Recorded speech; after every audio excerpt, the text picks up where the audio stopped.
சற்றுமுன் கிடைத்த செய்தி. அரியலூர் மாவட்ட ஆட்சியர் அலுவலகம் முன்பு சாலை வசதி கோரி மக்கள் முற்றுகையிட்டு போராட்டத்தில் ஈடுபட்டனர். சாலை வசதி கோரி அரியலூர் மாவட்ட ஆட்சியர் அலுவலகத்தை பொதுமக்கள் முற்றுகையிட்டு போராட்டத்தில் ஈடுபட்டனர். சின்னப்பட்டக்காடு கிராம மக்கள் ஆட்சியர் அலுவலகத்தை முற்றுகையிட்டனர். இதுகுறித்து கூடுதல் விவரங்களை வழங்குவதற்காக நம்முடன் செய்தியாளர் சூரியபிரகாஷ் இணைந்திருக்கிறார். வணக்கம் சூரியபிரகாஷ், கூடுதல் விவரங்களை பதிவு செய்யலாம்.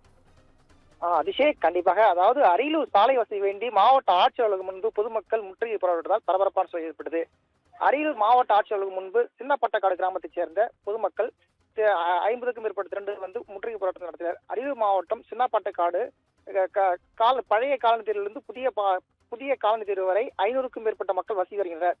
இவர்களுக்கு போதிய அடிப்படை வசதி இல்லை என்றும் சாலை வசதி இல்லை என்றும் தொடர்ந்து பல முறை அதிகாரிகளிடம் கோரிக்கை வைத்து எந்த ஒரு நடவடிக்கையும் எடுக்கவில்லை என்றும் அதிகாரிகளிடம் மனு கொடுத்தும் இதுவரை நடவடிக்கை எடுக்கவில்லை என்றும் கூறுகின்றனர். இதனால் மாவட்ட ஆட்சியர்களும் வந்து பொதுமக்கள் மனு கொடுக்க வந்தபோது தரையில் அமர்ந்து கோஷமிட்டு சாலை வசதி வேண்டும் என கோஷமிட்டனர். இதனால் காவல்துறையினர் பேச்சுவார்த்தை பண்ணி உங்களுடைய கோரிக்கை உடனடியாக நிறைவேற்றப்படும் எனவும் உறுதியளித்துக் கொண்டு போராட்டம் கைவிடப்பட்டது. அபிஷேக், தகவல்களுக்கு நன்றி சூரியபிரகாஷ்.